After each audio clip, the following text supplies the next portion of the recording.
The only thing necessary for evil to succeed is for good men to do nothing. It's important that people wake up to what is going on. It's time that we read the Constitution. It is error that needs the support of government. Truth can stand alone. That was given to us by Thomas Jefferson.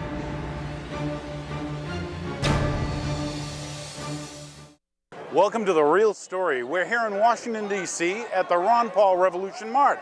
I'm joined by a bunch of Ron Paul supporters who decided to take time out of their life just so they could what? Stand up for freedom, stand up for liberty, okay? Let people know that the rule of law is important.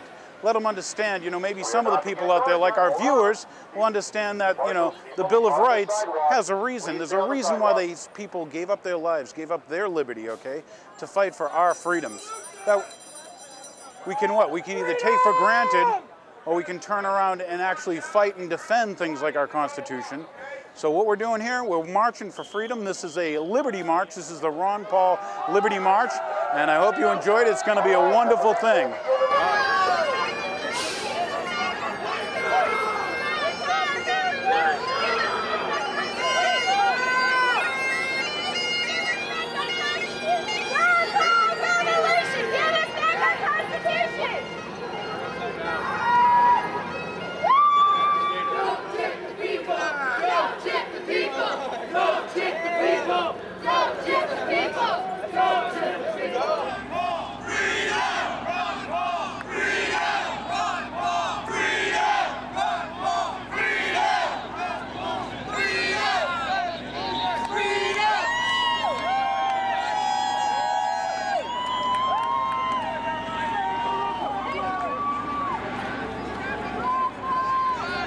All this for Kennedy's not even in the race, people.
Welcome to The Real Story. My name's Daniel Hapney. I'm here with the great Mr.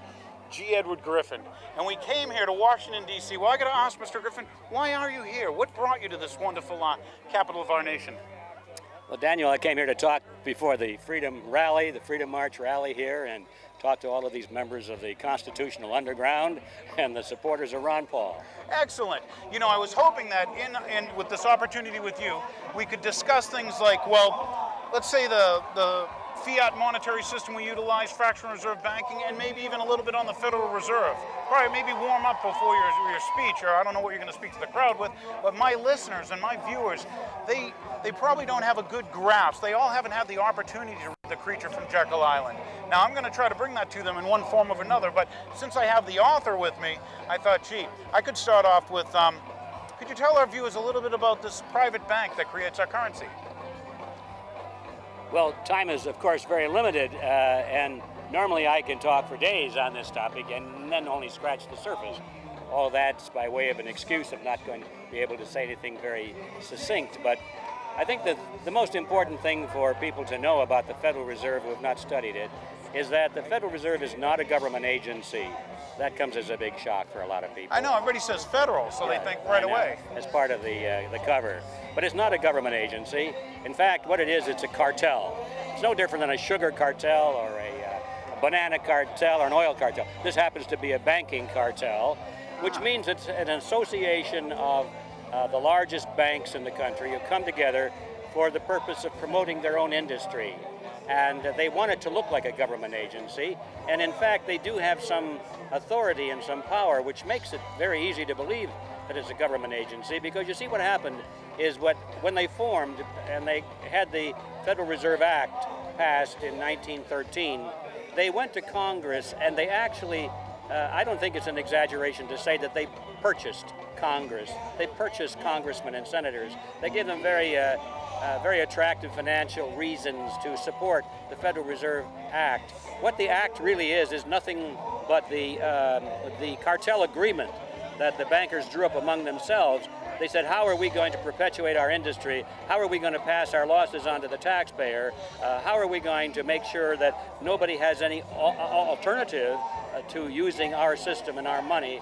And they said, the only way we can do that is to take our agreement and pass it into law. And so the Federal Reserve Act, when you read it, is nothing but a cartel agreement which was passed into law, which means that that people now have to obey the cartel or they go to jail. What a nifty arrangement, you see. Most people don't realize that. I didn't realize it before I started to study. This is almost like a government-controlled monopoly then, isn't it? Well, it is. It's not a government-controlled monopoly. It's a privately controlled monopoly. That's what I'm trying to say. Oh, people, thank you. It's privately controlled, but it has the appearance of being the government. The only way the government gets into it is they enforce the agreements. And also they get to utilize the currency when it's first produced, having its greatest purchasing power, right? Very good, Daniel, very good. The reason that Congress, one of the reasons that Congress is willing to do this, because they get cut in on the deal, you see. They have a very good motivation, an incentive, and that is that they can go to the Federal Reserve if they're running out of money and they don't want to raise it from the taxpayers, which they don't want to do because, I mean, not in taxes. They get it from the taxpayers through inflation, but they don't want to do it through taxes because that's more obvious. So they go to the Federal Reserve, and the Federal Reserve literally just creates the money out of nothing, out of thin air. And then they go through this hocus pocus of lending it to the federal government at interest. Well, they didn't lend it. There was nothing there to lend. They just created it. That's the word that should be kept in mind. They create the money, and then they charge a service fee for creating it, and they call it interest, but it's not really interest. So it's a lot of hidden stuff that the average person doesn't realize and is not going to realize by studying the textbooks or listening to the news, because they keep that pretty well hidden from the people. The other thing, it's funny when you say hidden and stuff, most of my listeners, they think inflation. It's this gray, cloudy thing that they don't understand that well. And every now and then I'll talk to them and I'll say things like, well, it's not the price of gas going up, it's the purchasing power of your currency going down. And for my listeners, I say, well, gee, if their parents grew up in this little town community of Sharon, and when they grew up in Sharon, what did a house cost 50 years ago? And I ask my listeners, I say, well, did a house have a roof? You know, did it have doors, windows, a heating system, running water, a functioning toilet? And they go, yeah, it had all those things. And I go, does it have all those things today? And the only difference in this, quote, cost of house is the amount of these units we exchange for said house. Well, that's it exactly. And the amount of money that you have to spend for a house today, that same house, if you didn't spend it on the house, you could go out and buy a huge market basket worth of goods and so forth. That market basket is no bigger today than it was if you took the money back in 1910, let's say, or 20, and instead of buying the house, you went out and bought the same market basket. You'd buy the same things with the smaller